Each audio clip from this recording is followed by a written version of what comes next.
everyone who comes into your life is meant to stay forever. Some people show up only to take your time, energy, attention, and sometimes even your trust. They don't always make it obvious. In the beginning, they may act like a good friend. But slowly, you start to notice that you're the one who gives more, who tries harder, while they just take. Many people think that only love relationships or family can become toxic, but friendships can also hurt you if they are not built on honesty and respect. And when you're an adult, it becomes even harder to see the signs. Because often the people who take advantage are the ones who smile, say nice things, invite you out, and act close just so they can ask for favors or get something they want. Have you ever stopped to ask yourself, is this friendship really healthy? Or am I the only one trying to keep it alive? These are not easy questions to ask. But if you don't, you might keep giving your time, effort, and kindness to someone who doesn't deserve it. So today, let's look at the signs of unhealthy, one-sided friendships so you can keep your life full of people who truly care about you, not those who only show up when they need something. 1. Common signs of people you're using. Not every friend truly has your back. Sometimes people come into your life just to take your time, your energy, your attention, and give very little in return. At first, they might seem kind or fun, but over time, you may start to notice certain patterns. One clear sign is when they only reach out when they need something. Maybe you haven't heard from them in weeks, but suddenly they want help, advice, money, or a favor. After they get what they want, they disappear again. Real friends check in just to see how you're doing, not only when they need you. Another red flag is when they rarely listen to you. When you want to share your feelings or talk about your struggles, they're not really present. But when they need a listening ear, they expect you to drop everything. Over time, this one-way emotional support leaves you feeling tired and uncared for. You may also feel drained after spending time with them. Healthy friendships leave you feeling seen and respected. But if every conversation feels heavy, full of drama, or makes you question yourself, it may be a sign that the friendship is not healthy. Some people also find it hard to celebrate your success. When you share good news, they might stay quiet, change the topic, or make it about themselves. A true friend feels happy for you. If someone can't support your growth, maybe they only value you when you're struggling.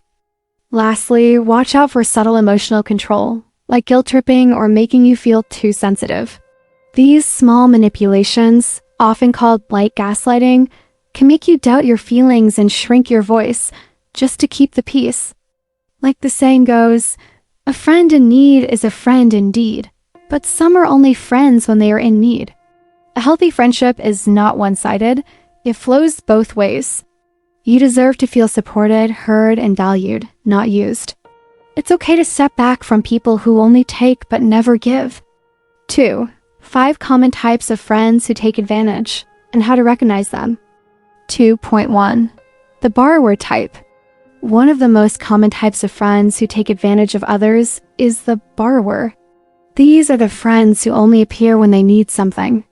It could be money, clothes, your books, or even your time and energy. When everything is fine in their life, they don't call, they don't message. But the moment they need help, they suddenly become close again. In the beginning, you might not see this as a problem.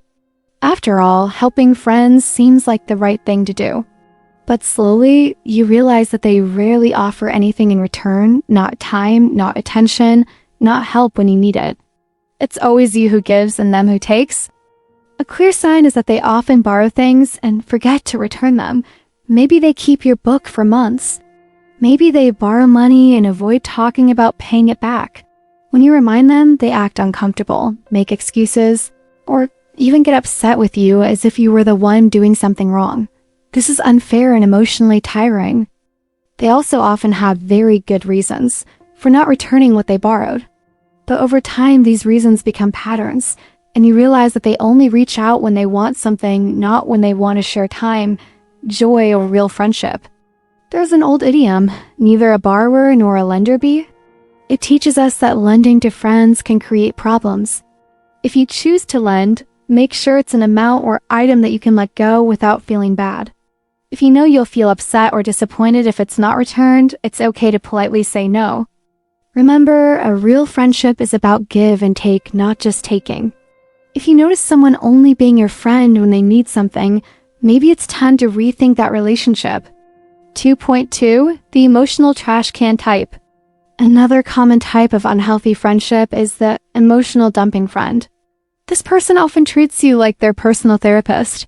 Whenever you meet or talk, they bring all their problems, complaints, and negative feelings and pour them onto you. It can be about work, relationships, life stress, or anything else that upsets them. They rarely ask how you are. They don't seem to notice if you're tired, sad, or have problems of your own. At first, you may feel like you're being helpful by listening. You care about them, so you want to support them. But over time, these conversations leave you feeling drained, heavy, and even frustrated. Instead of feeling better after spending time with a friend, you feel worse, like you're carrying their stress along with your own. A sign of this kind of friend is that they almost never ask about your life. When you try to share your thoughts or feelings, they quickly turn the conversation back to themselves. It becomes clear that they only want to talk about their problems, not build a real two-way friendship. They are so focused on their own troubles that they forget to care about how you feel. There's an old saying, misery loves company. This means some people feel better when they make others feel as miserable as they are. Without realizing it, these friends might be pulling you down just to make themselves feel less alone in their problems. To protect yourself, it's important to set healthy boundaries. You can gently but clearly let them know when it's too much. For example, you might say, I care about you, but I'm not in the right headspace for heavy conversations today. You can also limit the time you spend listening to such talks or change the subject when things get too negative. Remember, friendship is about sharing both good and bad times, not just dumping problems on one person. A healthy friendship leaves both people feeling understood and supported. 2.3. The only knows yourself type. One of the most tiring types of friends is the self-centered friend, the one who always puts themselves first, no matter what. With this person, it often feels like your time, energy, and feelings are not important. They expect you to adjust your schedule to fit theirs. And they often cancel or change plans at the last minute without thinking about how it affects you. They may come late to meetings or sometimes forget the plans you made completely. When this happens once or twice, it can be understandable. But if it becomes a habit, it's a clear sign that they don't truly respect your time. Another sign is that they rarely celebrate your success in a sincere way. When you share good news like a new job, a personal achievement, or something you're proud of, they either ignore it, change the topic, or quickly turn the conversation back to themselves. Instead of being happy for you, they may seem jealous or uninterested. This kind of friendship can make you feel small, unimportant, or even invisible. You might begin to question if your needs and feelings matter at all in this relationship. It can lead to frustration because no matter how much you give, it seems like they always expect more without giving anything back. There's a popular phrase, it's all about me, myself, and I. This idiom perfectly describes this kind of person. Everything in the friendship is centered around their wants, their needs, and their feelings. Unfortunately, they don't always realize how their behavior hurts or disrespects others. The best way to handle this is to be clear and honest about your feelings. You can gently but firmly tell them that you feel overlooked or disrespected when they cancel plans or don't support you. Setting clear boundaries helps protect your self-worth and ensures that your time and energy are valued. After all, a healthy friendship is built on mutual respect, understanding, and care, not just one person's needs all the time. 2.4. The manipulator type. Manipulative friends. They have a special way of making you feel guilty for things you shouldn't feel guilty about. When you try to say no or set boundaries, they make you feel like you're selfish, unkind, or even a bad person. Not because you did anything wrong, but because they know how to twist the situation to make you doubt yourself. A clear sign of this type of friend is when they constantly remind you of things they've done for you in the past. They may have helped you out a little, but they use this to make you feel like you owe them forever. Every time they want something, they bring up what they did in the past as if you could never say no to it. It feels like you're stuck with a debt you can never pay off. Another sign is that they often change the facts or details of what really happened. You remember a conversation or situation one way, but they tell the story in a different way to make themselves look like the victim or the good guy. This can leave you feeling confused, wondering, did I remember wrong? Or was I the one who made the mistake? Over time, this type of manipulation can damage your self-confidence and cause you to stop trusting your own judgment. There is a helpful saying, wolf in sheep's clothing. This describes people who appear friendly and kind on the outside, but are actually harmful on the inside. Manipulative friends are like this. They hide their controlling nature under false kindness or concern. To deal with this, the most important thing is to stay calm and think clearly. When you feel like they are making you feel guilty for no good reason, stop and ask yourself, is this really my fault, or are they trying to make me feel bad? Setting strong mental boundaries and trusting your own memory and feelings can protect you from their tricks. Healthy friendships don't use guilt or embarrassment. They are built on honesty, respect, and mutual care. 2.5. The using social friend type. Some friendships are not really about connection or care, they are simply about opportunity. The opportunistic social friend is someone who only appears in your life when they need something. They send messages, call, or try to meet you only when they want a favor, to borrow your reputation, or to get access to events, people, or information you have. When you have nothing useful for them, they suddenly disappear as if you never existed. A clear sign of this type is that they rarely check on you without a reason. Their messages usually start with something like, hey, can you help me with, or do you know someone who can? You might feel like they see you as a tool, not a real friend. When you are no longer useful, maybe you change jobs, lost a certain connection, or stopped being part of a certain group, they slowly fade away or stop contacting you at all. There is an old saying, a fair weather friend. This means someone who is only around when life is easy, sunny, and good, but disappears when things get tough. These friends are not interested in your life, feelings, or struggles. They simply come and go based on what you can offer them. Dealing with this type of friend requires clear thinking. It's important to watch their actions, not just their words. Real friends are there for you because they care, not because they can get something from you. If someone only appears when they need something, and never when you are in trouble or just want to talk, their true intention is clear. You don't need to fight or argue, but you can gently create distance and protect your energy. Friendship should be based on mutual respect, care, and time, not on benefits or favors. Being careful with whom you let close will save you from feeling used or disappointed in the future. 3. Why are you vulnerable? Sometimes we find ourselves stuck in one-sided relationships not because others are stronger or smarter, but because we don't know how to protect our own space. It's not about blaming anyone else. Often the reasons lie within us and how we think, feel, and react.